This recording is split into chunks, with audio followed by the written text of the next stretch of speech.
gobede ayale zogbeje zobina ye choye tona zande Zogbasale tolona gobe ayale zogbe zobina ye choye tona zande be jogbesele dolona gobede ayale zogbeje zobina ye choye tona zande Zogbasale tolona gobe ayale zogbe zobina ye choye tona zande jogbesele dolona gobede ayale zogbeje zobina ye choye tona zande Zogbasale tolona gobe ayale zogbe zobina ye choye tona zande bina ibo tona zande zobina ye cho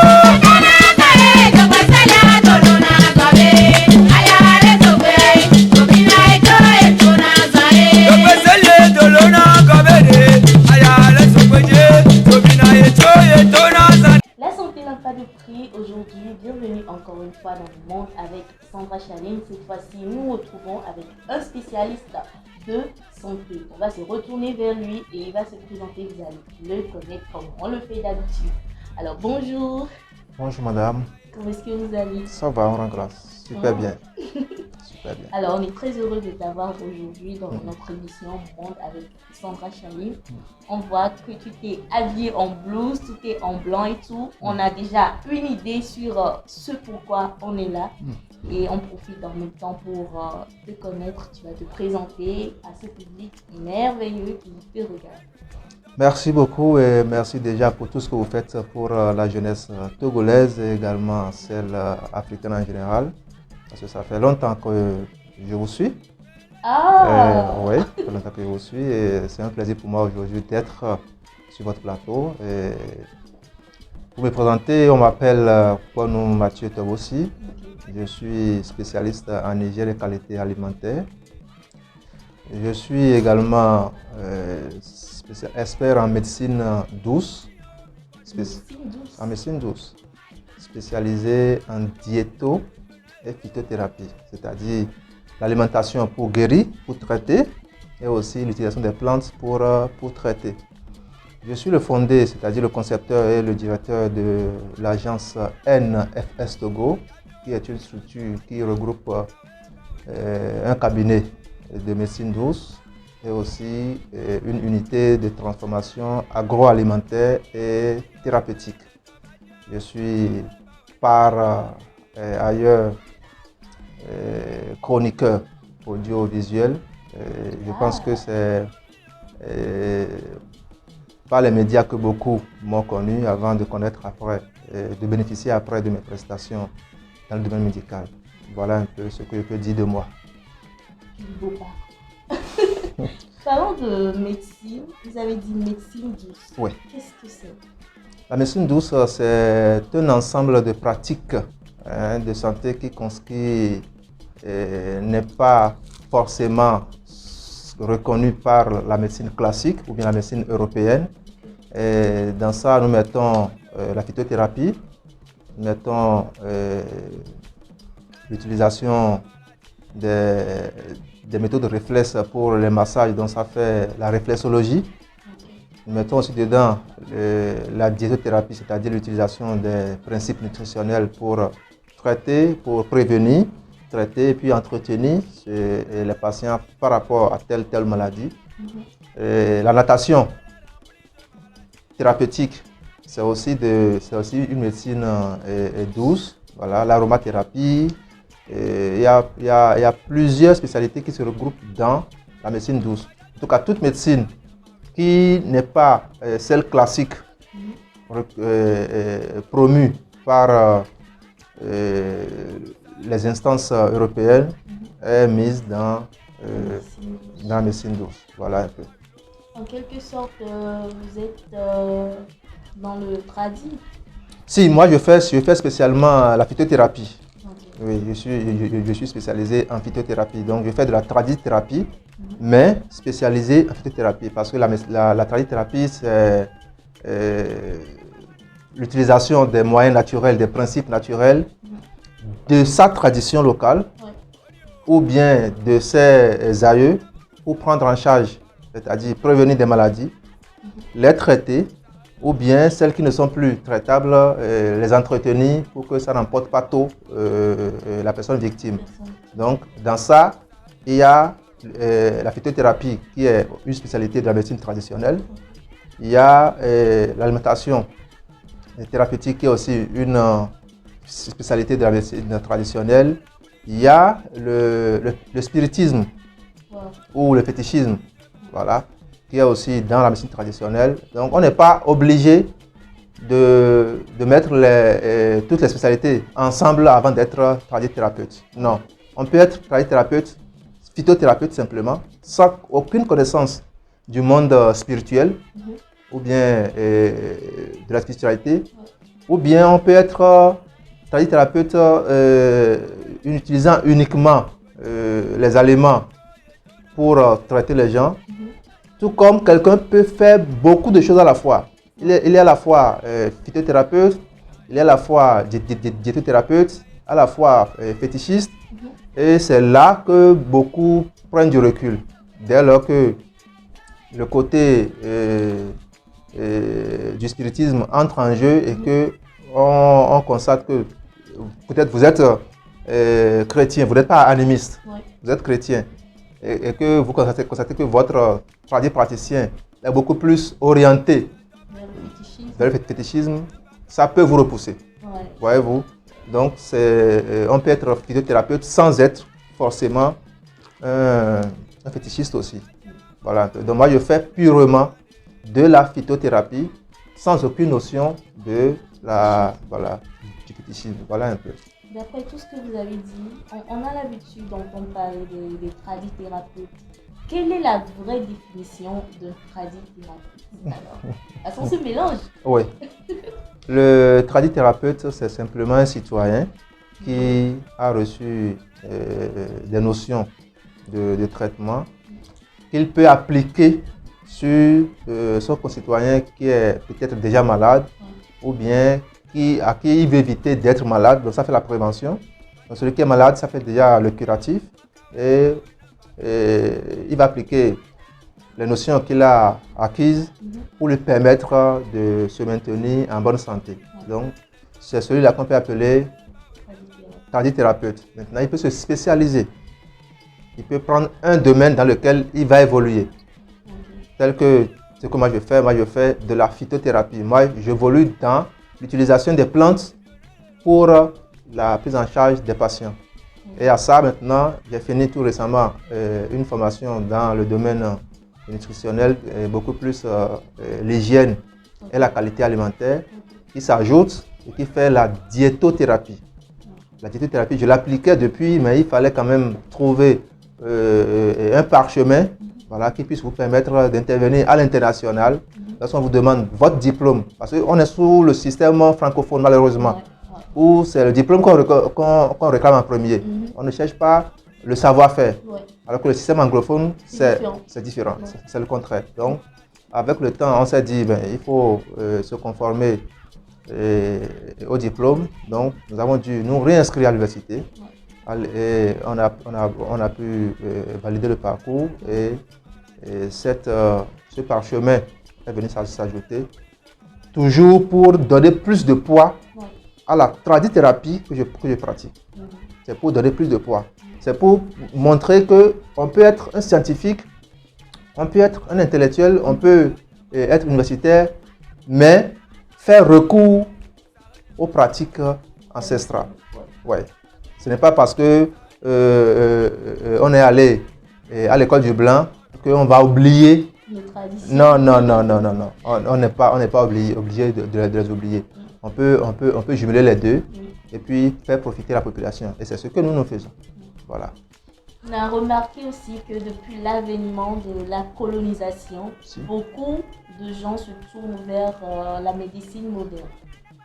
Pourquoi est-ce que c'est comme ça? Alors qu'on se dit, quand on consomme trop de comprimés, tout, on a les reins bloqués, ou il y a des inconvénients forcément.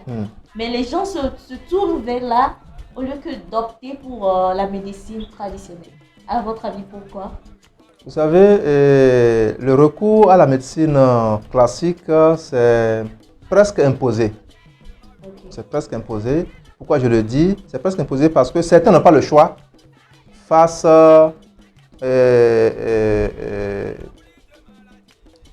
l'utilisation, par exemple, des assurances maladie, Ok. ce qui allège les coûts des soins. Il n'y a pas ça dans la médecine traditionnelle, il n'y a pas d'assurance. Pas encore. On n'applique pas On encore. comprend. Voilà, on n'applique pas encore l'assurance dans nos prestations parce que les assureurs sont dans une logique de la médecine classique ou rien. Ok. Vous voyez? Donc, tout ce que nous faisons dans nos pays colonisés, c'est du copier-coller Ouais. de notre... Nos colonisateurs. Voilà. Donc, eux autres, ils sont purement dans leur système. Ils ne veulent pas de concurrents.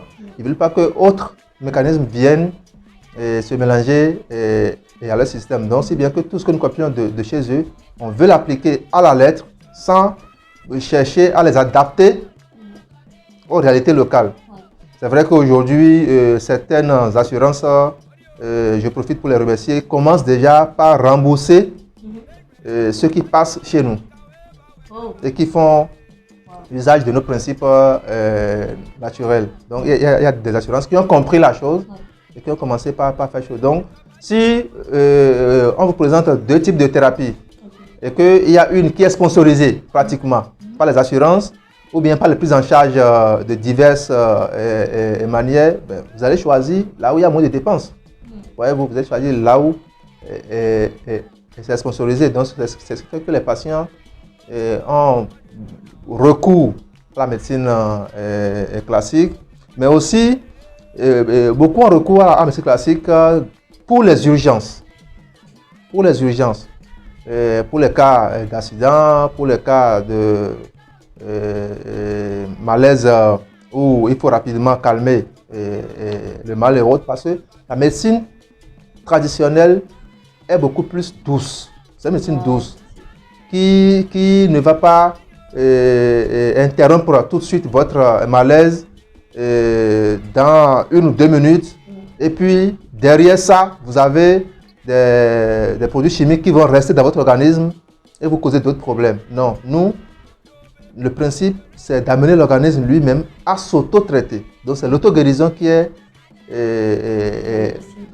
la base de la médecine traditionnelle. Alors que de l'autre côté, on peut vous satisfaire tout de suite. Vous avez un mal de ventre très aigu, tout de suite, on peut vous gérer ça. Les maux de tête, tout de suite, on peut vous gérer ça. Donc, pour les urgences, les gens courent vers les soins classiques. Et maintenant, quand ils vont beaucoup mieux, ils reviennent maintenant à nous pour faire maintenant une thérapie progressive qui ne va pas laisser des séquelles, voilà, et avec le temps. Donc, il y a ces deux raisons-là, l'urgence et puis le sponsoring qui font que les gens font beaucoup plus recours à la médecine classique. Mais les réalités sont en train d'être autres maintenant. Beaucoup de gens sont en train de se tourner vers la naturethérapie. Beaucoup sont en train de se tourner vers ça parce que on constate les limites de l'autre bord et aussi les séquelles qu'on a par rapport à l'usage de certains produits. Je profite pour vous le dire, il y a au moins 1300 médicaments en pharmacie qui sont toxiques pour l'organisme. 1300. Minimum 1300. C'est documenté. Je donne mes références si quelqu'un veut les avoir. 1300 médicaments en pharmacie qui sont dangereux pour l'organisme. Et quand on prend les plantes, on a une cinquantaine. Vous voyez, c'est une 50 par rapport à 1300. Mais ils savent que ça ne va pas faire du bien à l'organisme. Pourquoi ils vendent ces médicaments-là? Oui, le système, c'est le business aussi après. Parce que l'industrie pharmaceutique... La vie en jeu. Oui, c'est le business. Donc, on vous dit d'évaluer l'effet positif immédiat du produit pour soulager le patient et les séquelles qu'il va avoir après. Donc, si vous jugez et que vous voyez que le produit va l'aider à sortir de son pétrin tout de suite, eh bien, on lui applique ça. Le reste, il va gérer ça après. Oh, non. Malheureusement, le reste, il va gérer ça après, malheureusement. Et c'est ce que beaucoup ont commencé par comprendre, voilà, et ont commencé par prévenir plus les maladies, au lieu d'attendre qu'elles surviennent et qu'on commence par courir de gauche-droite. Voilà. Il y a beaucoup aussi qui associent la médecine traditionnelle au spiritisme. Est-ce que c'est vrai que c'est lié au vaudou? Parce que, bon, dans certaines émissions, il y a voilà, des tradithérapeutes qui disent que tu ne dois pas uriner sur une plante parce que ça fait ci. Dans le monde spirituel, c'est ça, c'est ci. Est-ce que c'est vraiment lié au spiritualisme? Qu'est-ce que c'est? D'accord. Lorsque je prends par exemple votre exemple sur le fait de ne pas uriner sur tel plan, c'est beaucoup plus dans la préservation de l'environnement que nos aïeux ont déjà eu ces interdictions-là pour amener les populations à ne pas gaspiller ou bien détruire les plantes qui les entourent. Il y a aussi des interdictions alimentaires que nos aïeux donnaient. Il y a des produits, lorsqu'on voulait faire, on vous dit tout de suite de ne pas prendre de l'huile rouge, de ne pas prendre du vernis, de ne pas prendre du gombo et autres. Ce n'est pas forcément fétichiste. Non.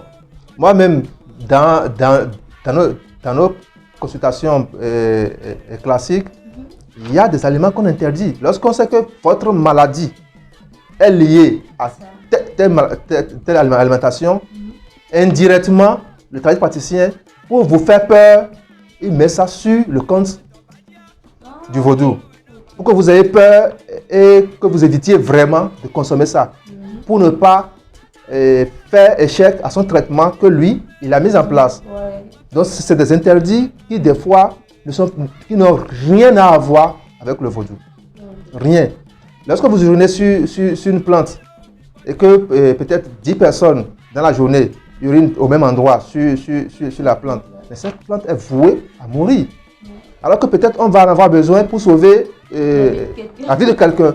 Donc, pour empêcher les gens d'aller uriner dans cette zone, on invente quelque chose pour leur faire peur afin qu'ils n'aillent pas détruire l'environnement.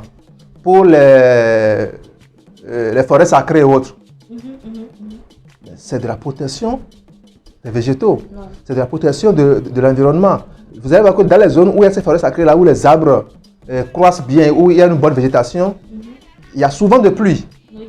Mais les zones où on a déjà tout rasé et autres, on manque de pluie. Donc tout ça, c'est dans la préservation de l'environnement et autres. Voyez-vous. Donc, ce n'est pas forcément dans le sens vaudouiste que les gens donnent des interdits et autres pour pouvoir avoir un impact sur la population et aussi sur la préservation de l'environnement. Voilà un peu. Est-ce qu'il vous est déjà arrivé de guérir quelqu'un qui a été malade, qui est parti à l'hôpital, ça n'a pas marché, de guérir cette personne avec vos produits traditionnels? Ah oui, beaucoup. Beaucoup? Beaucoup. Donc ça veut dire que la médecine traditionnelle est plus efficace que la médecine moderne? Les deux se complètent. Les deux se complètent. On ne peut pas dire de nos jours qu'il y a l'une qui est plus efficace que l'autre parce qu'il y a toujours des limites de chaque bord. Les deux se complètent. Alors quand je dis qu'on a déjà guéri beaucoup de personnes, c'est vous dire que là où les clients vont et que ça marche, la fréquentation augmente. C'est pas le bouche à oreille. Et ça marche très bien en Afrique, le bouche à oreille. Ah, je suis allé me faire soigner à tel endroit, vraiment j'ai eu satisfaction. Quand quelqu'un d'autre a un problème qui s'allie ou qui s'apparente un peu à ce que j'ai eu, je l'envoie là où j'ai été bien traité. Lui aussi, il va en parler et ainsi de suite, de bouche à oreille, les gens iront vers les centres. Je vous dis, depuis 2011 que j'ai conçu et mis en place ce centre, nous sommes à 2000 malades par an. Alors sur 10 ans, ça fait 20 000 malades qui sont déjà passés dans nos locaux. Alors si ça ne marche pas Si les gens ne trouvaient pas guérison ou satisfaction de par nos prestations, on ne serait pas à ce chiffre. Wow. Ils ne vont pas continuer par envoyer leurs proches, par envoyer leurs parents de l'étranger, d'un peu partout. Les gens viennent, les gens prennent vacances et viennent se faire traiter ici pour repartir. Parce qu'ils ont peut-être essayé les traitements classiques de l'autre côté, ça n'a pas marché. Mais puisque leurs parents leur ont dit que il y a quelque chose qui se passe sur place au Togo, ben, ils viennent. Ils viennent, ils prennent les hôtels, on les suit, ils finissent le traitement et ils partent. Ou bien ceux qui sont même togolais et autochtones, eux, ils sont sur place, ils vont, ils viennent prendre les produits, ils rentrent, ils utilisent. Et on reste en contact, on les suit de manière classique. Qu'est-ce que nous faisons? Nous faisons de la médecine mixte, en réalité. La médecine mixte, c'est quoi? Que nous appelons c'est quoi? C'est même recommandé par l'OMS. L'OMS a recommandé de faire usage de la médecine classique et de la médecine locale ou bien traditionnelle du milieu où on est. De les associer pour que les populations trouvent plus satisfaction. Lorsque vous venez chez nous, la consultation, les bilans, les explorations et autres, ça se passe de manière classique. On utilise les moyens classiques. Donc, il y a le laboratoire qui est là, qui travaille. Le laborantin, il n'est pas formé par un praticien. Il est formé à l'école classique. Donc, il travaille de manière classique. Il vous sort les résultats. Moi, si j'ai besoin d'échographie, je prescris. Besoin de radiologie, de radiographie, j'en prescris. Besoin d'un scanner, j'en prescris. Ajouter au bilan sanguin. Quand j'ai les résultats, j'interprète et je pose le diagnostic. Le diagnostic est posé et c'est maintenant dans la prescription ou bien dans la thérapie que nous utilisons maintenant les principes de nos parents. C'est dans la thérapie que nous utilisons maintenant les aliments pour se traiter. Donc on fait la médecine classique au début, mais dans le traitement, on fait de la phytothérapie, on fait de la diétothérapie. Donc la médecine mixte que nous appliquons est en train de marcher. Je n'ai pas encore été déçu, franchement, parce qu'il y a beaucoup de catégories de maladies pour lesquelles on a eu les limites de la médecine classique et qui sont en train de trouver remède avec nous. Il y a des maladies, par exemple, dont le traitement est à vie. Le traitement est à vie. Quand vous commencez par prendre les produits en médecine classique, on vous dit le traitement est à vie. Et si vous ratez, qu'est-ce qui se passe? Vous allez partir. Parce que le mal va s'empirer. Si c'est une infection, les germes vont se multiplier ou bien vont être résistants et autres. Et puis ça peut vous emporter. Mais ce traitement de longue durée ou ce traitement à vie, je vous dis, en 3-4 mois, nous on réussit à les faire. Oh, ouais. En 3-4 mois. Et j'ai l'habitude de publier mes résultats sur, Avec fierté. avec fierté sur ma page. Parce que j'ai les preuves scientifiques de ce que je fais. Si je fais une publication et que quelqu'un veut critiquer ou bien cherche à avoir les preuves, je les sors. D'ailleurs, même quand je publie avec Des preuves. au moins 2 résultats à la fiche. Les résultats du début et ceux de la fin.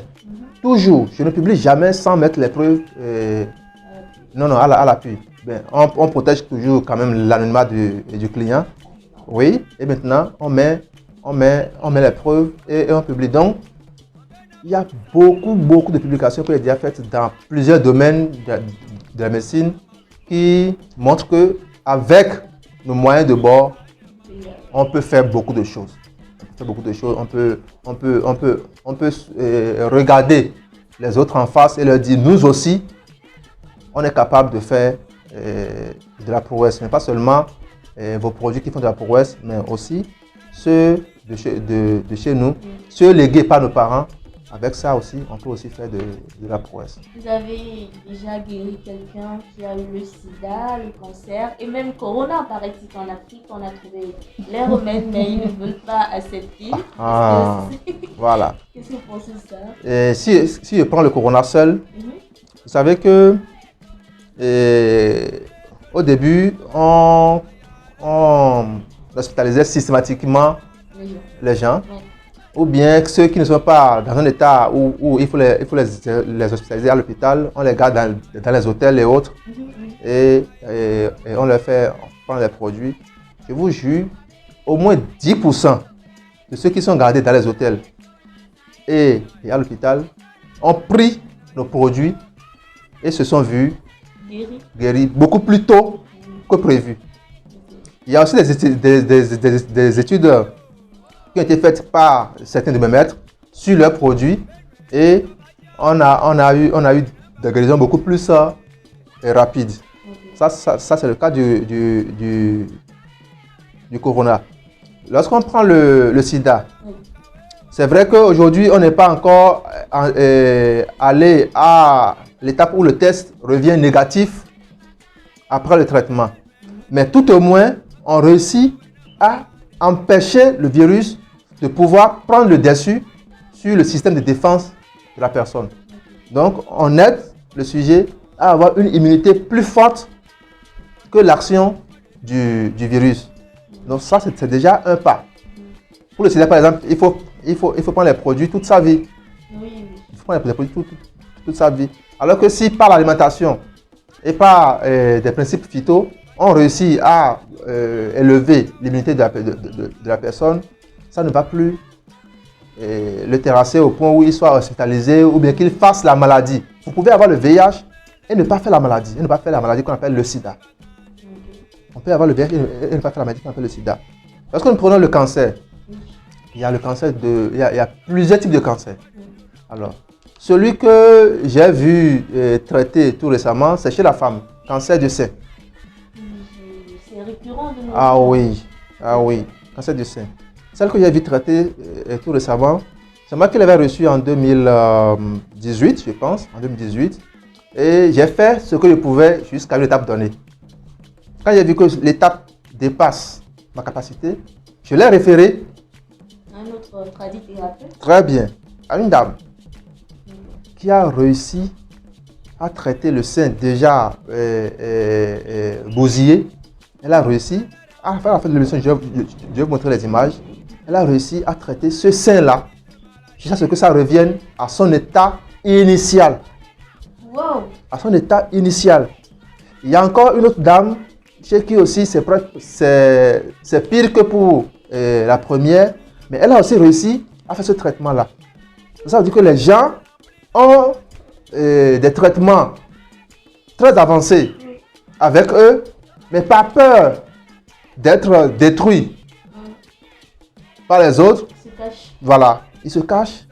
Et puis, on se dit qu'on n'a rien à faire, alors que les gens ont beaucoup de choses. Mais puisqu'ils ne sont pas, on n'a pas porté la lumière sur eux, voilà, on ne saura jamais qu'il y a telle chose qui existe. Donc aujourd'hui, quand les cas de cancer autre m'arrivent, c'est vers elle que je le fais.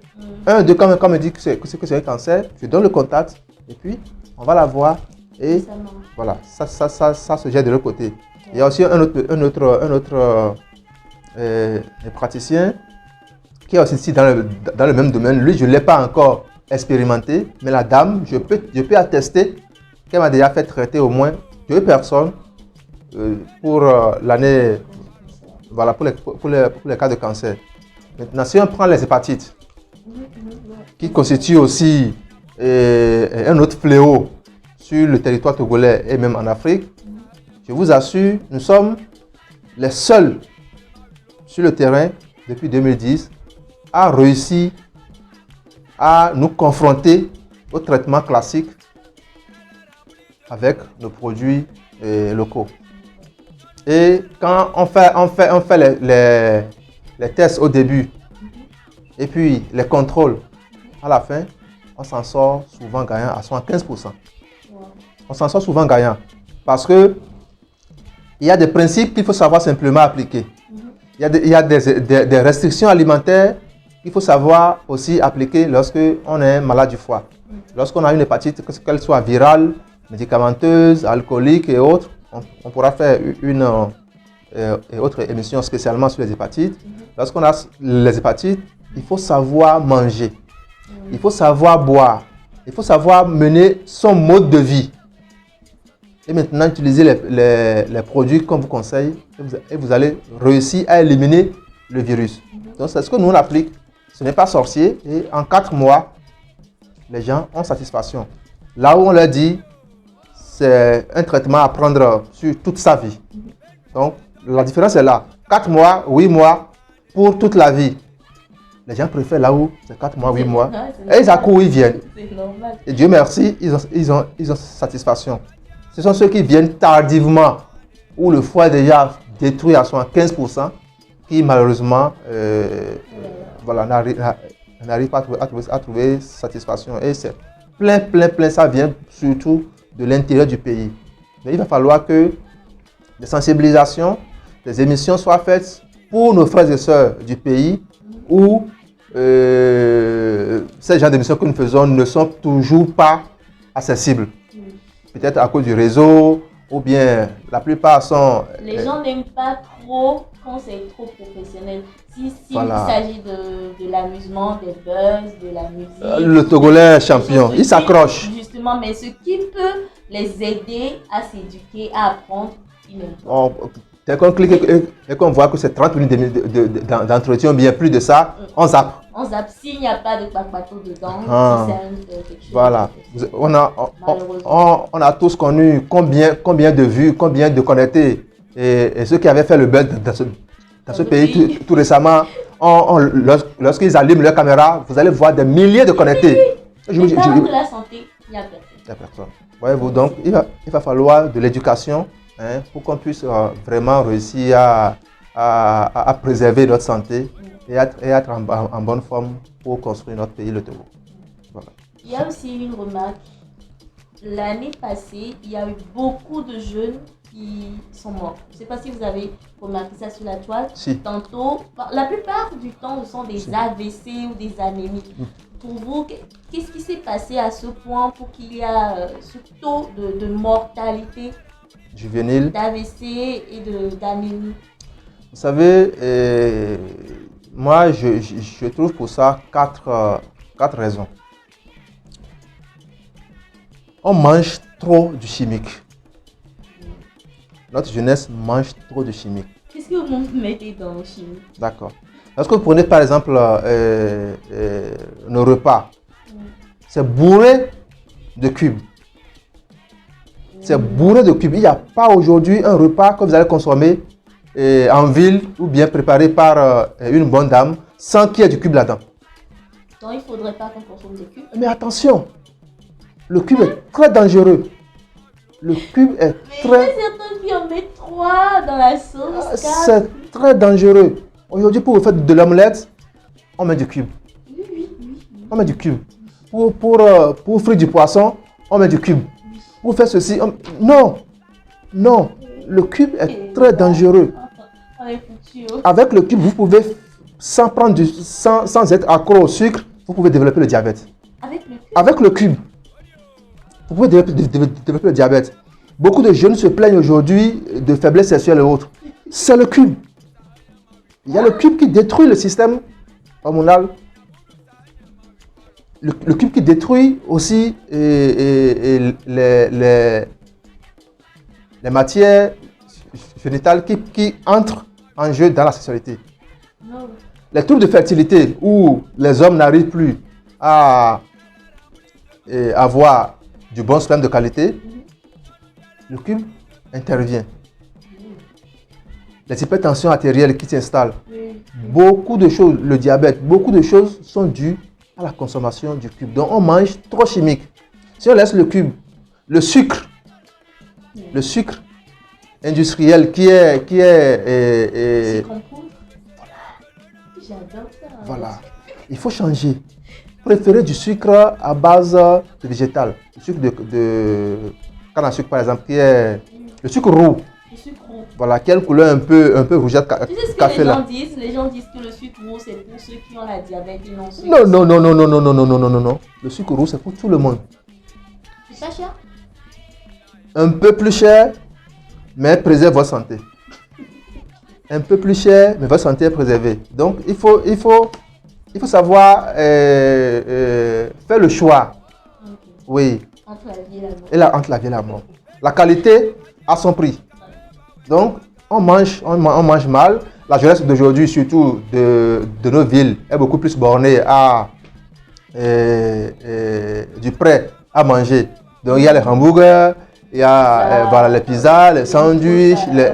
Donc, tout ce qu'on met dedans et que nous consommons, ça peut être toxique pour l'organisme. Donc, on mange trop chimique. On boit trop d'alcool. Surtout du frelaté. On boit trop d'alcool. Du frelaté, c'est-à-dire le tout ou... Le tchoukoutou même, c'est pas du frelaté. C'est de l'alcool, mais c'est pas du frelaté. Les frelatés dont je parle, vous voyez les boissons alcoolisées qu'on met dans les sachets de 50 francs, 100 francs là. Ah oui, dim. Mais c'est du formol. C'est du formol, c'est des produits. C'est du formol, c'est des produits chimiques Mais les gens prennent 4 sachets, 5 sachets. on en prend chaque fois quand on veut manger, on dit que c'est de l'apéritif. Justement. Attention, c'est du formol, c'est rien que des produits chimiques. De l'alcool, quand on veut en préparer dans nos campagnes et autres, c'est avec du déra, c'est avec du vin de palme qu'on prépare de l'alcool. Aujourd'hui, on peut s'enfermer ici, puiser de l'eau, mettre des produits chimiques et on va sortir de l'alcool. C'est grave. Ce n'est plus de l'alcool, c'est du poison. Donc, on boit du poison et on pense qu'on est en train de prendre de l'alcool. On boit du poison pensant faire du bien à son organisme et puis avec le temps, c'est des maladies pas possibles qu'on développe. Vous prenez les boissons, comment ils appellent ça même? Les boissons en couleur jaune et autres là, qui restent dans les bidons de 25 centilitres. Oh là là, le nom m'échappe. Ils sont, oui, qui sont sur le marché maintenant et que les gens prennent pour avoir plus de force. Atikedi? Non, pas Atikedi, ça un nom là. Body. Pour ne pas faire de la contre-publicité pour quelqu'un. Il y a plusieurs de ces genres de boissons là. Roche. Il y a Roche. Vous connaissez bien les noms que vous les citez. Vous êtes en train de bien les citer. Il y en a qu'on trouve dans les cadettes. Pour durer au lit. Pour durer au lit, voilà. Par exemple, pour durer au lit. D'autres prennent ça pour être plus en force pour travailler au marché, dans les ateliers et autres. Mais attention, les boissons énergisantes, c'est comme ça qu'ils appellent ça. Un, c'est sucré. Oui. Deux, c'est plein de produits chimiques. Et trois, ils prennent ça encore tout frais. C'est la jeunesse qui est en train d'être détruite. Beaucoup de gens viennent en consultation ici et quand nous causons, ils finissent par avouer qu'ils sont accros à ça. Parce que les bilans qui sortent, les résultats des bilans qui sortent indiquent clairement que c'est de l'intoxication alimentaire que ces clients-là sont en train de faire. Donc quand on fait l'entretien, on discute avec eux, on se rend compte que c'est de l'intoxication alimentaire.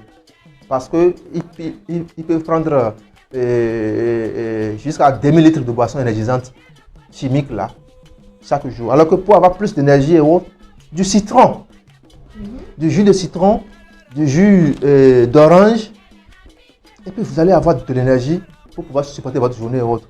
Mais on s'accroche au prêt à manger, hein, au prêt à boire. C'est le mode de vie, quoi. Ils se disent, voilà, nous sommes dans la mode du bon vendu, tout qui va se dire que je vais presser du citron le matin. Voilà, qui a le temps là pour faire ça. Tu vas à la boutique, voilà, tu 200 francs. Riche, tu ouvres ta ça fait canette. Tu es dans le game, quoi. Malheureusement, c'est pas ça. Une autre raison qui fait que la jeunesse est en train de se tuer, on fume trop. On fume de n'importe quoi. Et nos aïeux, ils prenaient du tabac. Mais ils vivent longtemps. Et comment ça se fait? Ils ont de la longévité. Le tabac qui est issu de la plante, qu'ils prennent naturellement avec de la potasse. Ils peuvent prendre ça par la pipe ou bien ils peuvent mettre ça juste dans la bouche et cacher ça quelque part entre les dents et la joue. Et puis ils avalent. Ça, c'est du naturel. Mais l'autre, c'est du synthétique, c'est du chimique. Le tabac est travaillé pour être mis maintenant en filtre pour que ça soit une cigarette ou bien l'autre là que vous aspirez là. Chicha. Le chicha. C'est de l'intoxication. Mathieu, il y a quelqu'un qui disait que le chicha n'est pas dangereux, hein, que c'est juste fruité, l'odeur et tout, que ça n'a rien à voir Archi avec faux. le foie et le poumon. Archi faux. J'ai fait des thématiques là-dessus où j'ai démontré chaque composant du chicha, chaque composant, ce que ça peut donner. Hey. C'est dangereux, très très dangereux. Le mal, c'est que on ne constate pas tout de suite les effets. Okay. C'est avec le temps. Et peut-être au moment où vous allez cesser d'en prendre. Donc vous n'allez plus forcément lier vos malaises ou bien votre maladie à ça. Donc c'est quand vous tombez sur quelqu'un qui s'y connaît, qui va vous développer le processus qui a abouti à votre maladie. Vous allez vous dire, ah, si je savais. Donc ce n'est pas, il faut pas forcément faire du copier-coller. Ce n'est pas tout ce qu'on voit chez les autres. Oui, qu'il faut prendre ici. Et puis, les produits que les autres ils utilisent là-bas, ce n'est pas forcément ça qui vient chez nous ici. Non. On nous envoie les Only for Dog. Hein? C'est ça qu'on nous envoie ici. Nous sommes des dogs. Voilà. Hein? Donc, on nous envoie de n'importe quoi ici. On s'y accroche pensant utiliser les mêmes choses que les produits de première qualité restent là-bas. Et c'est la troisième qualité qui vient ici. Donc, il va falloir qu'on prenne conscience et qu'on s'accroche plus à ce qui est fait chez nous. Et puis, on va mieux se porter. Quatrième raison pour finir, on va trop au sexe. La jeunesse d'aujourd'hui va trop au sexe. Alors que le sexe, ça use. Quand vous vous accrochez trop au sexe, ça use.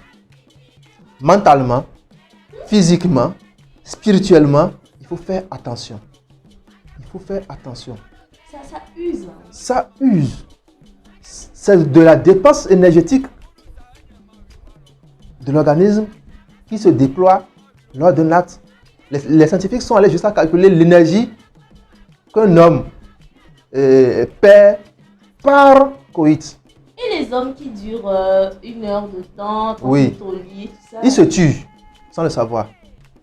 Ils se tuent Les gens, vous allez petitement. mourir, c'est normal. Ils se tuent. Donc, il y a beaucoup de choses qui font que les hommes meurent beaucoup plus vite que les femmes dans les foyers.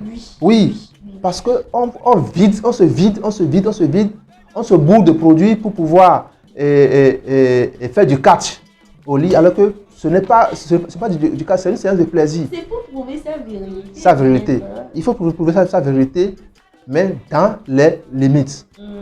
Dans les limites. Et aussi, vous les dames qui en réclamez, parce que peut-être vous avez aussi pris des produits qui vous conduisent à en réclamer, vous poussez l'homme à aussi chercher à vous satisfaire.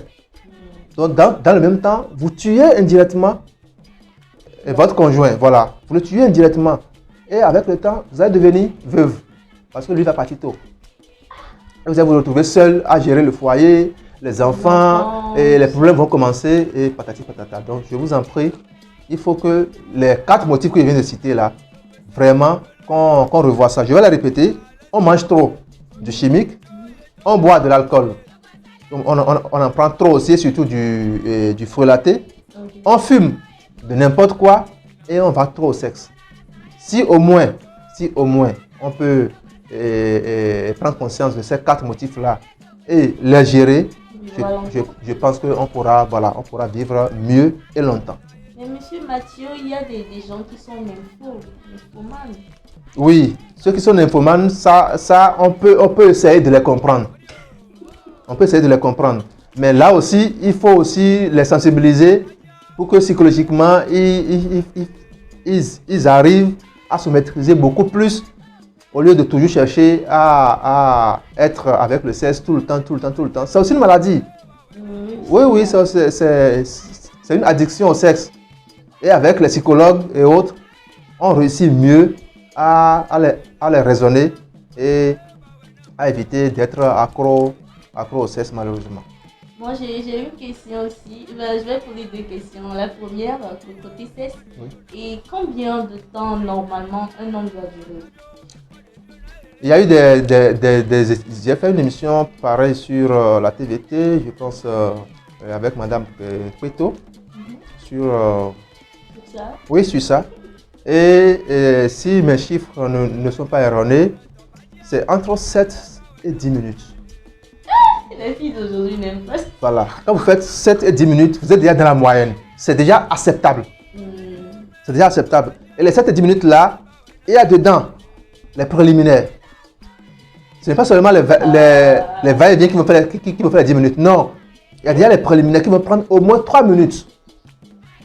Qui vont prendre au moins 3 minutes pour que la sensualité soit au top avant la pénétration. Mais aujourd'hui, 1, 2, on pénètre et c'est. Lorsqu'on est maintenant à bout, on veut maintenant chercher et à faire les préliminaires qui viennent à la fin. Mais de nos jours, toi qui es un homme qui fait, bon, inclut les préliminaires, inclut la pénétration, c'est à 10 minutes, on va te traiter d'éjaculateur précoce. Précoce. Éjaculation précoce, c'est celui qui n'arrive pas à tenir une érection en 3 minutes. Il y a des gens qui ne font même pas 30 secondes.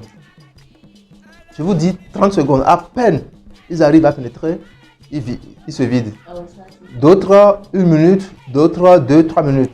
Mais il faut arriver au moins à faire 7 minutes de pénétration, 3 minutes de préliminaire, plus 7 de pénétration, vous avez déjà 10 minutes. C'est déjà bon. C'est la moyenne qui est en train d'être retenue. Mais quand vous dépassez ça, vous allez jusqu'à 15, donc ça veut dire que vous avez doublé le temps. Voilà. Mais les gens font jusqu'à 1 heure. Mais il y a des gens qui disent qu'ils sont nés comme ça. Ils vont le regretter au 3e âge.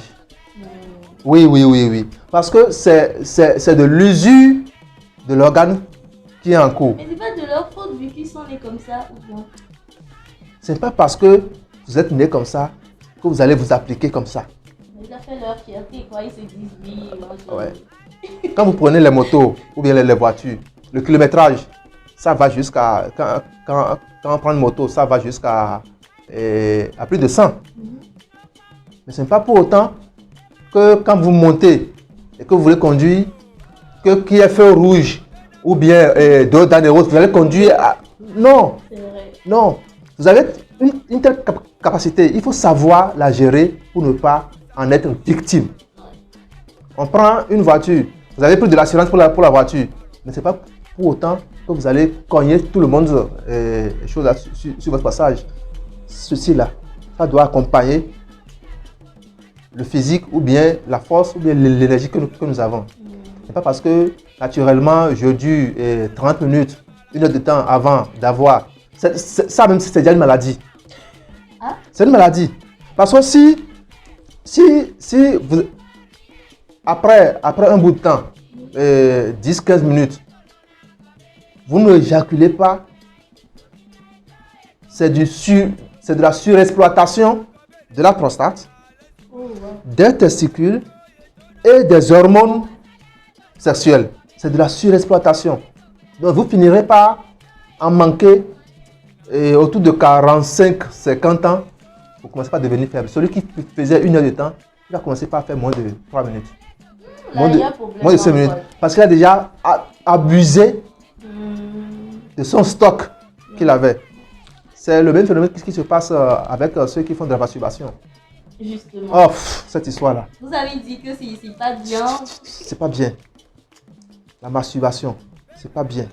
Que ça soit chez l'homme ou chez la femme. Chez les hommes, qu'est-ce qui se passe? Je laisse le côté même spirituel. Qu'est-ce qui se passe sur le plan physique? Le frottement que vous faites dans la main avec votre sexe, vous pouvez le faire 3-4 fois par jour. Le muscle, il y a des muscles qui composent le zizi. Il y a plusieurs muscles.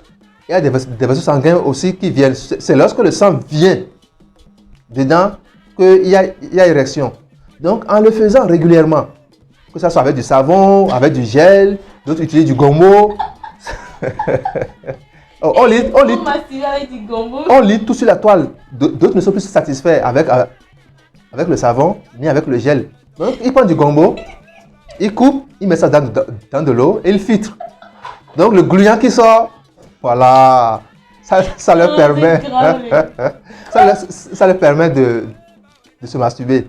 Donc, quand vous le faites, vous portez atteinte aux vaisseaux sanguins qui sont dans le zizi. Ok. Donc, l'élasticité des vaisseaux sanguins est atteinte. Les muscles, les tissus que vous frottez, que vous tirez, étirez, après tout, ils deviennent flasques.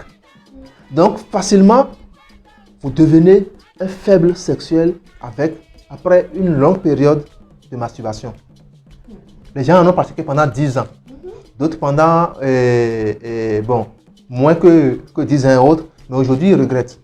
Quand vous prenez 10 hommes de moins de 50 ans qui viennent en consultation, pour faiblesse sexuelle, que vous causez bien, ils finissent par vous avouer qu'ils ont pratiqué de la masturbation. Les motifs ou les raisons sont diverses. On ne condamne pas les motifs, mais il faut cesser cette pratique-là. Il faut cesser cette pratique-là. Moi, je dis, je préfère être un infidèle que d'être masturbateur certifié. Non, je ne ferai pas ça. Je ne ferai pas ça, quel que soit le motif. Quel que soit le motif, je ne ferai pas ça. Si c'est vraiment l'envie qui me prend, je préfère aller avec une femme que avec un savon, que avec du gombo, que avec du gel, que avec tout ce que vous connaissez. Donc je vous en prie, ce n'est pas une bonne pratique. Essayez de revoir ça. Et spirituellement, même ça aussi des conséquences parce que ça ouvre la porte aux esprits, aux atteintes spirituelles. Ça ouvre la porte. Donc chaque fois que vous émettez votre pissou qui coule, vous faites appel à des esprits, à des choses que vous ne voyez pas, qui profitent de vous, qui se font amis avec vous là, spirituellement. Et vous allez commencer par avoir des femmes de nuit et autres. Il faut faire attention.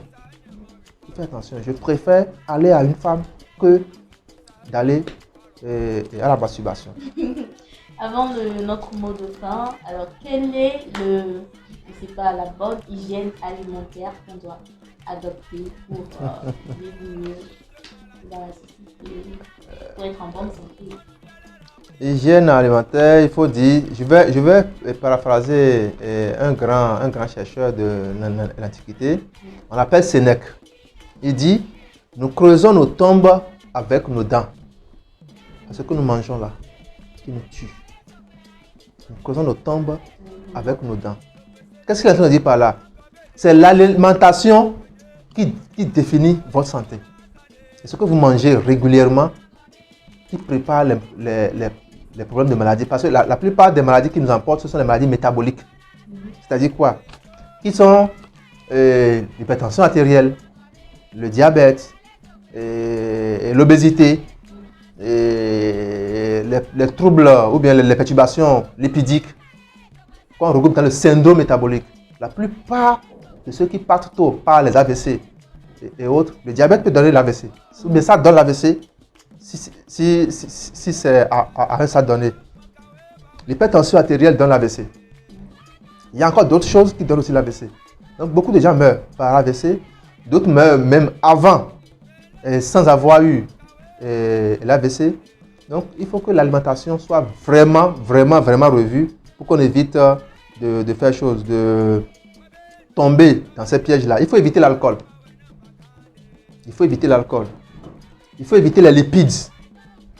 Les lipides, surtout les lipides saturés. Les lipides saturés, les huiles importées dans les bidons jaunes là, dont on ne connaît même pas de quoi c'est fait. Et parce que c'est de couleur jaunâtre, on dit que c'est de l'huile d'arachide. C'est faux. C'est quoi alors? C'est faux. Ils sont capables de prendre de l'huile rouge, travailler ça, colorer ça et vous ramener ça comme de l'huile d'arachide. Il faut préférer de l'huile locale, de kouli-kouli. C'est ça qui est l'huile d'arachide. huile locale de kouli-kouli. C'est ça qui est l'huile d'arachide. Il faut préférer l'huile de soja. C'est aussi une huile insaturée qui est recommandée par l'OMS. Huile de soja, huile de kouli-kouli, huile de sésame, huile de goussi. Le goussi n'est pas le sésame. Hein. Souvent, On confond ça. Non, non, non. Le goussi, c'est autre chose. C'est ce que nous prenons et qui est plat et qu'on écrase pour faire les boulettes ou bien pour épaissir les sauces. C'est ça le goussi ou les graines de pistache ou les graines de courge. Mais le sésame, ce sont des petits graines sous forme de graines de gari. Ça, c'est autre denrée. Et son huile aussi est très précieuse. Huile d'olive. Ces huiles que je cite, c'est cher. c'est cher, voilà. Huile de maïs, huile de tournesol, ce sont des huiles qui sont des huiles testées et certifiées comme huiles non saturées, non dangereuses pour l'organisme. Mais malheureusement pour l'Afrique, l'huile rouge, c'est une huile saturée. Il faut faire attention avec l'huile rouge. Les gens vont me dire que c'est ça qu'on a mangé. Et Nous avions on mangé ça. et Non, voilà, ils ont, lorsque nos aïeux mangent ça, ils ont toute alimentation qui viennent les détoxifier de ces dépôts que ce genre d'huile leur laissait. Aujourd'hui, nous, on ne va plus au champ. On se lève le matin, on se lave. Et même la douche est déjà interne.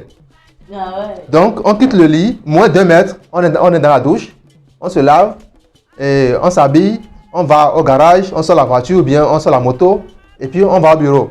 On s'assied du matin jusqu'au soir, on revient à la maison. Quelle est l'énergie que tu as dépensée? Quelle est la sueur qui est sortie de ton corps pour te faire partie des toxines? Peut-être même dans le bureau, tu es resté dans le clim. Ouais. Donc, toute la sueur que tu devais dégager est encore restée dans ton organisme. Les pores sont fermés par la climatisation. Donc, vous ne suez plus. Et après, on va se plaindre qu'on est tombé malade. Donc, il faut faire attention avec l'huile rouge, avec l'huile de noix de coco. Nemi, c'est aussi une huile saturée. Nemi et l'huile de noix de palme, ce sont des huiles qui sont jusqu'à 90% saturées d'acides gras. Donc, il faut faire attention avec ça. Il faut savoir manger les protéines carnées, c'est-à-dire la viande. Il y a plusieurs études qui ont déjà montré que les viandes rouges sont cancérigènes. Ce sont des viandes qui sont cancérigènes. Beaucoup de gens développent les troubles liés au système digestif, notamment l'intestin, les hémorroïdes, les crises hémorroïdaires.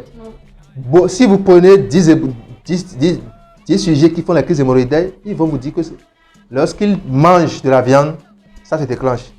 Lorsqu'ils mangent des dérivés de manioc, ça se déclenche. La viande, après 25 ans, on n'a plus forcément besoin de ça. On mange quoi? Le poisson, du fromage de wagashi, du fromage de soja, d'autres dérivés qui peuvent remplacer la viande. D'accord. La viande, ce sera en passant après 25 ans. Ce sera en passant. Ce ne sera plus obligatoire dans le repas. La viande, c'est pour les enfants. C'est pour les enfants. Il faut préférer du poisson ou bien de la viande blanche, de poulet. Mais pas poulet morgue. Oui, pas poulet morgue. Les poulets morgues, ce sont des poulets qu'on fait grandir en 1 mois avec des provantes, des produits chimiques et qui déjà en 1 mois ont la taille et la forme d'un poulet de 3 mois, 6 mois. Et on tue ça, on injecte dedans encore des produits chimiques pour pouvoir le conserver. Et maintenant, ça va au frigo. Direction Afrique. Nous, vraiment, Direction Afrique. de nous tuer. Donc, tous les produits chimiques qui sont concentrés, qui sont déposés dans ces poulets-là, on les mange ici. Et on acquiert les toxines. On a des problèmes qu'on n'arrive pas, pour lesquels on n'arrive pas à trouver de cause. Alors que c'est de par notre alimentation que tout ça arrive. Donc, attention, quand vous voulez manger du poulet, tel que je le recommande, il faut manger poulet bicyclette. Le poulet qui court à la maison, et qui picole le maïs, qui n'est pas gavé avec les produits chimiques et autres. Il faut préférer ces poulets locaux, ces poulets maison. Il faut aller au marché acheter le poulet préparé. En lieu et place des poulets et morgues, hein, qu'on trouve dans tous les frigos et autres. Même si on nous dit que c'est testé par les structures étatiques et qu'il n'y a pas de germes dedans. Mais je veux, pour les germes et autres, j'atteste. J'ai fait des centres étatiques où on dose, où on vérifie la qualité microbiologique des aliments importés.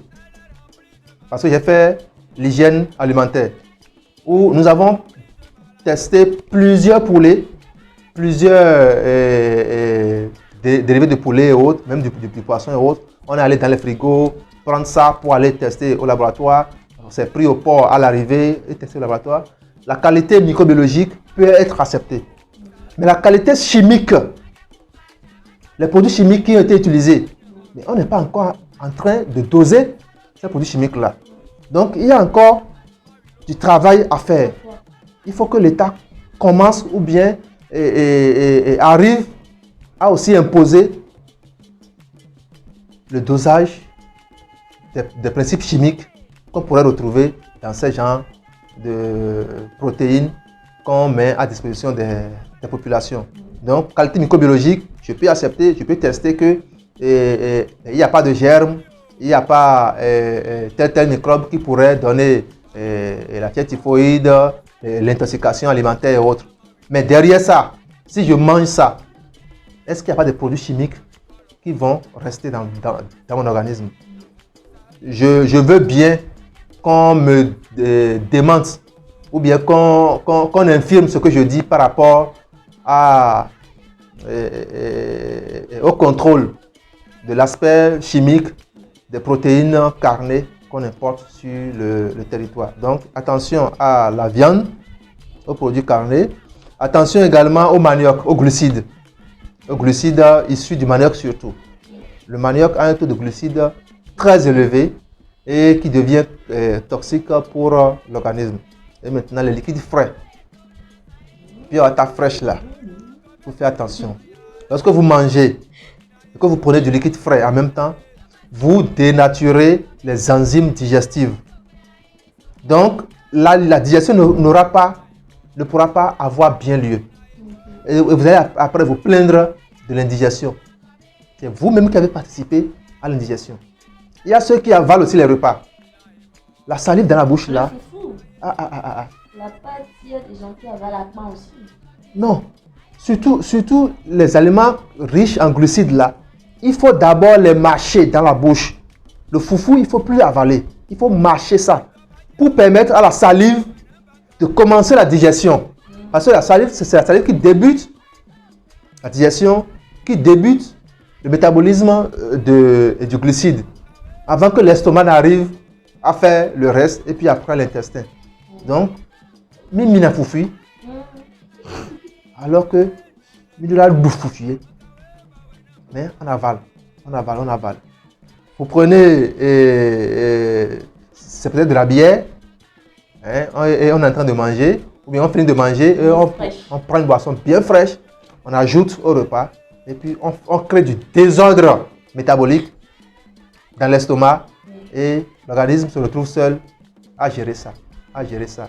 Si bien que la nuit, il prend toute la nuit, au lieu de se reposer, l'organisme prend toute la nuit pour gérer vos désordres de la journée. Et il est beaucoup plus fatigué. Donc au réveil, vous avez de la peine à vous réveiller. Vous êtes fatigué le matin, c'est comme si la nuit on vous a tapé. Non, vous êtes tapé alimentairement, si le mot existe. Vous êtes tapé par votre alimentation dans la journée et que la nuit, ça n'a pas été facile et le lendemain, vous avez de la peine à vous lever et aller dans vos activités. Il faut maintenant éviter et préférer, parce que j'ai dit ce qu'il faut éviter, mais il faut que je dise aussi ce qu'il faut préférer, parce que ça m'a appris lors de ma dernière soutenance, je n'ai pas mis, j'ai listé des aliments qu'il faut éviter et autres. Mais je n'ai pas mis en même temps ce qu'il faut préférer. Ça m'a valu des points en moins, donc c'est resté dedans. Chaque fois que vous... voilà, chaque fois que vous dénoncez quelque chose, il faut en même temps apporter la solution. En même temps. Donc j'ai dit qu'il faut préférer, en lieu et place de l'alcool, il faut préférer de la jus de fruits. Naturel. Que vous avez fait vous-même. Ou bien dont vous êtes sûr que c'est fait avec des fruits locaux. Il faut préférer les huiles non saturées. Donc telles que les huiles que j'ai citées, huile de soja, huile de koulikoulis, huile de sésame, huile de maïs, huile d'olive. Voilà, il faut les préférer. Pour les viandes, il faut préférer du poisson. Hein, pas ça le moins, hein, parce que ça c'est du poisson gras. Il faut préférer les poissons non gras, qu'on peut frire ou qu'on peut sécher. Akbala par exemple, akbala fumé, on peut prendre les petits poissons d'Oevi et autres. Et on peut même utiliser ces petits poissons-là et de la crevette séchée pour remplacer le cube. Oui, on peut l'utiliser pour remplacer le cube. Donc, c'est aussi de l'hygiène alimentaire, c'est de la prévention. Maintenant, au niveau des glucides, il faut faire attention, il faut réduire la quantité qu'on prend. Et quand on veut boire de l'eau ou bien de liquide, il faut préférer du liquide qui n'est pas trop frais. Et maintenant, des fruits et légumes, il faut en consommer aussi. Si c'est du fruit direct que vous voulez consommer, il faut en prendre avant le repas. Avant le repas. Mais on fait le dessert après le repas. C'est ce qu'on nous enseigne. Il faut prendre, si c'est du fruit en morceaux que vous voulez prendre, il faut prendre ça avant le repas. Mais quand c'est du jus de fruits, ça peut aller après le repas. On vient d'apprendre Voilà. quelque chose de Si c'est nouveau, du jus de fruits, ça peut aller après le repas. Mais quand c'est des morceaux de fruits, il faut prendre ça avant le repas. Parce que leur digestion est un peu lente. Donc, il faut faire chose. Il faut les prendre d'avance avant d'apporter après votre repas. Et quand c'est leur extrait de jus qui est là, ça passe beaucoup plus vite. Donc, il faut envoyer le liquide après le repas. Voilà un peu. Ah non. On a beaucoup appris aujourd'hui. C'est un plaisir, c'est un plaisir. Waouh. C'est un Les gars, plaisir. s'il vous plaît, écoutez les conseils Ouais. de notre professionnel de santé pour pouvoir préserver vos vies. Moi aussi, j'ai beaucoup appris ici parce que je suis une grande consommatrice de sucre et d'eau fraîche. Ah, il faut faire J'avoue. attention. Ça, Faut faire j'avoue. attention. Du coup, à partir d'aujourd'hui, je vais essayer de réglementer mon alimentation. Chut. Alors, Mathieu, pour te joindre, on fait comment? Je suis directement joignable au 90 81 85 08. On peut répéter un peu. Si, le code 200 plus 228 90 81 85 08. J'adore beaucoup le WhatsApp. Les appels directs, ça perturbe mes consultations. Donc, quand on me laisse des messages sur WhatsApp, avec plaisir que je les écoute, que je les lis et que je réponds. Donc, aujourd'hui, avec la télémédecine, je fais déjà 50% de mes consultations en ligne. Ok. 50%. Avant qu'on ne vienne me voir, je peux déjà vous orienter et causer avec vous en ligne, tout ça, par WhatsApp. Et même vous demander des bilans que vous allez faire, m'envoyer les résultats ou bien ceux que vous avez déjà, vous les envoyez par WhatsApp pour couper votre en-tête, si vous voulez, les envoyer. Je vais les interpréter et vous guider pour la suite et puis on pourra mieux vous prendre en charge. Nous sommes à Todman. On est dans le quartier Casablanca. C'est encore le quartier Bossy, mais donc les deux quartiers sont déjà confondus. Donc on est à Todman sur le boulevard de la Cara, c'est la voie pavée qui quitte le bar 3K pour le carrefour Todman. Donc quand on arrive au carrefour Todman, et on prend la voie pavée qui passe devant la station d'essence. Première rue à droite. Après la station d'essence, première rue à droite, vous engagez la terre battue, vous allez voir un garage auto. Et passez le garage auto, première villa blanche à droite. Vous allez voir, c'est écrit cabinet NFS. Au secrétariat, à l'accueil, on vous donnera toutes les infos et vous pourrez nous voir facilement. Nous avons aussi notre unité d'exposition des produits que nous mettons sur le marché. Donc je l'avais dit au début, nous ne faisons pas seulement de la consultation, mais nous faisons aussi dans la transformation des aliments locaux en médicaments, en alicaments. Donc, quand on vient dans la boutique aussi, dans notre pharmacie locale, on va aussi trouver beaucoup de choses qui vont vous intéresser et vous permettre de bien vous porter. La page officielle, c'est Tobosi officiel. Tobosi. C'est sur quel réseau? Sur Facebook. Voilà, Tobosi officiel. Et vous allez lire beaucoup de choses liées à la santé. Ah oui, beaucoup de choses liées à la santé. Et je pense que avec ces petites gymnastiques là, on pourra mieux s'entraider et mieux se porter pour construire notre pays, le Togo. Vous n'avez pas d'Instagram, TikTok et tout ça parce qu'il le faut pour ce que vous Si, faites. Instagram, je l'avais installé avec mon appareil qui a eu un souci en temps. J'ai perdu ça. Et TikTok aussi, je l'avais installé, mais je n'ai pas été très actif. Et aussi, il faut avouer qu'il y a trop de plaisanteries de l'autre côté. Oui, sur TikTok, il y a quelque chose de professionnel. On va pas trop. Bon, si tu es dans le buzz, si tu es dans les comédies, si tu es dans les danses, Dans les insultes. Voilà, dans les insultes, là, oui, tu vas avoir des milliers d'abonnés et autres. Donc, je vais y revenir. J'étais là-dessus. Il le faut. J'ai dû me déconnecter, mais je vais y revenir et voir comment structurer les choses pour qu'on puisse aussi nous suivre là-bas. Voilà. Interview riche, vraiment très riche. On vous remercie tous de nous avoir suivis et on espère vivement que vous allez contacter M. Mathieu pour voilà, vos différents problèmes de santé, surtout côté traditionnel. Je vous assure qu'il est très efficace. Vous pouvez aller lire les commentaires, les témoignages sous ses posts sur sa page officielle Facebook, comme il vient de le dire. On se retrouve prochainement avec quelqu'un d'autre. On fait une bisou. Au revoir. Bye bye.